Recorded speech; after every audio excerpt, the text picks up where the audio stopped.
I was just saying that I don't think any one party has a lock on poverty or trying to fix it. But I think what is important is that we figure out what works and what doesn't work. We're at the 50-year anniversary of poverty, and there's a lot of things that haven't worked because there's a lot of evidence that, particularly in my state, in eastern Kentucky, we've had poverty going on generation after generation. About a month ago, I proposed something called economic freedom zones. Mine differs a little from the president's in that we don't really pick who the winners and losers are. We let the consumer pick that. The difference is that when you look at business, 9 out of 10 small businesses fail. And this is important to know because if I'm government and I want to give money to you and say, well, you start a business and that'll create jobs. With 9 out of 10 people who fail, I'm going to make a mistake 9 out of 10 times. That's why government grants largely haven't worked. But if we were to give the money back in the form of reducing taxes, the consumer has already selected out for businesses that are successful. So what I proposed is dramatically lowering federal taxes almost to a non-existent level. 5% corporate income tax, 5% personal income tax, lower the payroll tax, 2% on employees, 2% on the employer, have no capital gains in tax. So for Detroit, mine would leave $1.3 billion in Detroit over a 10-year period. In Pike County, Kentucky, my plan would leave nearly $200 million. In Harlan, Kentucky, that has nearly 18% unemployment, my plan would leave $60 million. But the difference is I'm not asking Houston to bail out Appalachia. I'm allowing Appalachia to bail themselves out and also acknowledging that what we've done in the past hasn't really worked. So are there good things that the president said today? Do you think there's any chance you can take what you just said about your plan, take his plan, and we'll have some sort of movement? I'm hopeful that we can. I think the good news is the sentiment, and I think his motives are in the right place, and I think it's good that he is talking about bringing people together to try to fix something we all want to fix.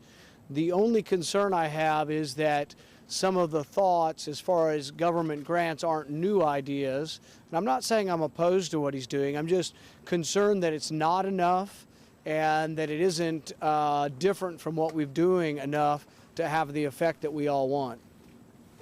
Senator, on another issue, there were members of Congress that met today about the NSA spying program, which you're obviously involved in. Is there anything any question you have on that with regards to the president? Do you think he's following the recommendations of the head? I'll only be satisfied if this is debated, discussed, and decided by the Supreme Court. One of the most important problems we have now with looking at these warrants to see if they're valid or not is that you have constitutional questions being decided in secret by the FISA court.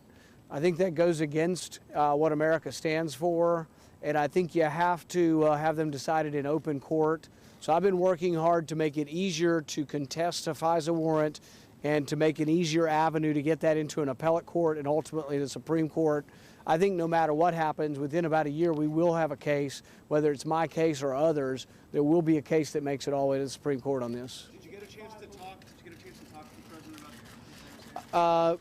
No, I didn't get a chance to talk directly to the president today, but I am supportive of his motives and what he's trying to do. My only additional comment is that I think what we need is to do something more dramatic than what he's proposing. Do you think it's viable for phone companies to take a phone collection? I think the current system we have is inappropriate and smacks of general warrants, and we need to, the NSA has to be reined in by the courts. Whether or not, record collection, if it's voluntary, I'm fine with phone companies holding phone records. They already do to a certain extent. I don't want to mandate the period of time they hold them. I also think it's important that, when Senator Wyden and Udall and others have questioned the 55 different cases they say that were captured, the NSA usually says by this methods and or other methods, and when you pin them down, my understanding is that Senator Wyden doesn't believe that any of them couldn't have been captured through a traditional Bill of Rights type of warrant. I haven't come out in favor of clemency. What I've come out in favor of saying is that I don't think the death penalty is appropriate punishment nor life imprisonment. I also think that those who call for some sort of frontier justice for him need to understand there needs to be equal protection and the law needs to be applied equally. James Clapper, by all accounts, committed perjury, which is punishable by 5 years in prison. And, you know, if you want to throw the book at Snowden, I think it's a little hard to say, oh, but we're not going to do anything about, you know, James Clapper lying to Congress. You're not going to compare what Clapper did with what Snowden did, are you? I think I just did. What? I can't hear you. Clapper, in that testimony, did something worse than what Snowden did in the country exposed. Yeah, no, I don't think it's my job necessarily to compare them or to contrast them or say the degrees, but I think what James Clapper did has greatly harmed the credibility of the intelligence agencies, and it makes it hard for us to believe them when they come to Capitol Hill now, because he frankly lied when he was prepped for a question, told the question was going to come. He, or as he said, told the least untruthful thing he could think of. I mean, no, it really has greatly damaged the intelligence community, and you know, it's arguable. Maybe one or two more. Governor Christie and his situation. Let's try another one. I think he has enough questions to answer. He can do that. What's that? A deal is coming together in the Senate on unemployment insurance benefits. Have you heard that? Can you tell us the latest? We had heard that yesterday, and then there was no vote, and now I think there's going to be a vote as we speak. Tell me if it starts, and I got to go.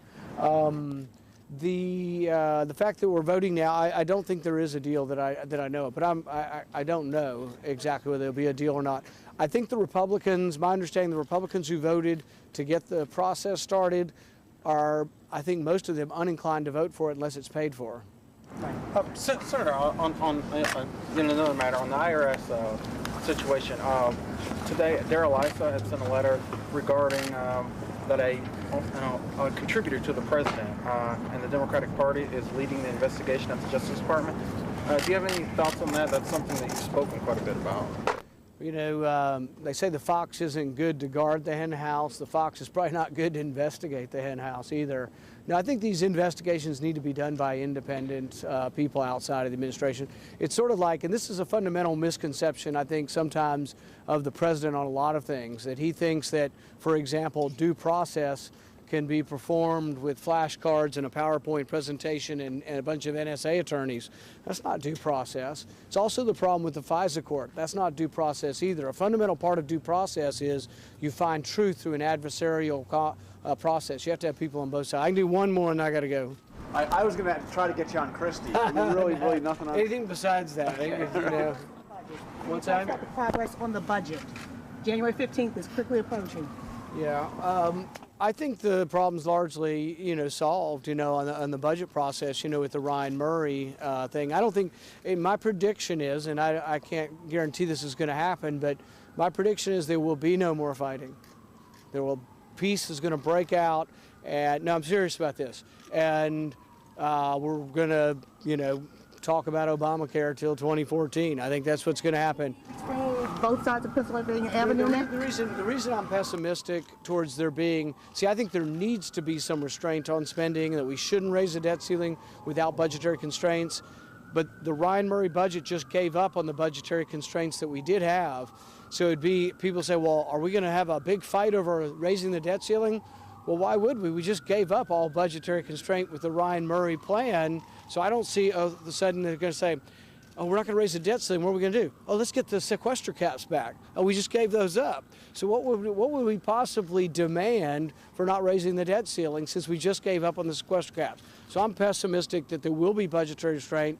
But if you want to see things go without us having debate or changing anything and just keep spending, I think that will happen. I think the debt ceiling goes up. I think budget passes, spending bills pass, and without a whole lot of problems. Any chance about offsets for the unemployment? Actually, I think there might be there because I don't think it passes in the House without it. Thanks, everybody. Thanks.